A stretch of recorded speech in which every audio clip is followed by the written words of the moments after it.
ಒಂದಿನ ಕೇಳಿದ್ದಕ್ಕೆ ನಿನ್ಗೆ ಇಷ್ಟು ಫಜೀತಿ ಆಗಿದೆಯಲ್ಲ, ಇನ್ ದಿನ ಕೇಳ್ತೀವಲ್ಲ ನಮ್ ಕಿವಿ ತಮಟೆ ಗತಿ ಏನಾಗಿರ್ಬೇಕು ಹೇಳು. ನೋಡು, ಇದೇ ಆ ಕತ್ತೆ. ಏನು ಇಬ್ರು ಒಟ್ಟಿಗೆ ಸೇರಿ ನನ್ನ ಬಗ್ಗೆ ಏನೇನೋ ಮಾತಾಡ್ಕೊಂಡು ಬರ್ತಿದ್ದೀರಲ್ಲ, ಹೋಗಿ ನಿಮ್ ಕೆಲಸ ನೋಡಿ. ದಿನ ನಿನ್ ಗಂಟ್ಲಿನ ಬಗ್ಗೆ ನಾವ್ ಹೀಯಾಳಿಸ್ತಾ ಇದೀವಿ ಅಂತಿದ್ಯಲ್ಲಪ್ಪ, ಇವತ್ತು ಸ್ವತಃ ನಿನ್ ಹೆಂಡತಿನೇ ಮಾವ ಈ ಕತ್ತೆ ಸ್ವರ ಯಾವುದು ಅಂತ ಕೇಳಿದ್ಲು ಅಲ್ವೇನಮ್ಮ? ಏನೇ ಹಾಗೆ ಹೇಳಿದ್ಯೇನೆ?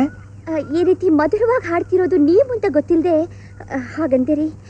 ಇಷ್ಟು ದಿವಸ ನನ್ನ ಗಂಟ್ಲ ಬಗ್ಗೆ ನಮ್ಮ ಅಪ್ಪ ಒಬ್ಬರೇ ಶತ್ರು ಅಂತ ತಿಳಿದಿದ್ದೆ, ಆದ್ರೆ ನೀನು ಇವತ್ತು ಇವ್ರ ಜೊತೆ ಸೇರ್ಕೊಂಡಿದ್ಯಾ, ತುಂಬಾ ಸಂತೋಷ. ಅಯ್ಯೋ, ನನ್ನ ಆ ಗುಂಪಿಗೆ ಸೇರಿಸ್ಬೇಡಿ. ನಿಮ್ಮ ಕಂಠ ಕೋಗಿಲೆ.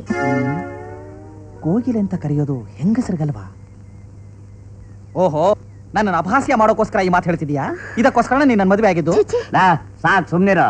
ನೀನ್ ಮಾಡಿರೋ ಅನ್ಯಾಯಕ್ಕೆ ಗಿಳಿ ತರ ಇರೋ ಹುಡುಗಿ ನಿನ್ನ ಹತ್ರ ಸಿಗಾಕೊಂಡು ಸಾಯ್ತಾ ಇದ್ದಾಳಲ್ಲ. ಅಯ್ಯೋ, ಹಾಗೆ ಹೇಳ್ಬೇಡಿ ಮಾವ, ಅವರೇ ನನಗ್ ಮನ್ಮಥ. ಅಂದ್ರೆ ಬೇರೆಯವ್ರಿಗೆಲ್ಲ ನಾನು ಕೋತಿನ ಮತ್ತೆ ಅಪಹಾಸ್ಯ ಮಾಡ್ತಿದ್ಯಾ? ನಾನು ಏನ್ ಹೇಳಿದ್ರು ನೀವು ತಪ್ಪು ತಿಳ್ಕೊತೀರಲ್ಲ. ನೀನ್ ಏನು ಹೇಳೋದು ಬೇಡ, ನಾನೀಗ ಅಭ್ಯಾಸ ಮಾಡ್ಬೇಕು. ನೀನ್ ಇಲ್ಲಿಂದ ಹೊರಟೋಗು. ನಾನೊಂದು ತಪ್ಪು ಮಾಡ್ಬಿಟ್ಟೆ ಕಣಮ್ಮ. ನನ್ನ ಸ್ನೇಹಿತ ಒಬ್ಬ ಭಾರಿ ಸಂಗೀತಗಾರ ಇದ್ದ, ಅವನ ಹತ್ರ ಇವನ್ ಬಿಟ್ಟೆ. ಇವನು ಪೂರ್ತಿ ಕಲಿಯೋದ್ರೊಳಗೆ ಅವನು ಗೊಟಕ್ ಅನ್ಬಿಟ್ಟ. ಇವನು ಅರ್ಧಂಬರ್ಧ ಕಲಿತು ಹುಚ್ಚ ಆದ. ಇವನ್ ಹೀಗೆ ಹಾಡೋದಕ್ಕೆ ಬಿಟ್ರೆ ನಮಗಷ್ಟೇ ಅಲ್ಲ, ಈ ಏರಿಯಾದಲ್ಲಿರೋರಿಗೆಲ್ಲ ಹುಚ್ಚಿಡ್ದೋಗತ್ತೆ. ಈ ಮನೇಲಿ ನನ್ನ ನೆಮ್ಮದಿನೇ ಹಾಳಾಗೋಯ್ತು. ಹೋಗಿ ಟೆರೆಸ್ ಮೇಲೆ ಪ್ರಾಕ್ಟೀಸ್ ಮಾಡ್ಕೋತೀನಿ. ಅಯ್ಯೋ ರೀ, ಬೇಡ್ರಿ ರೀ.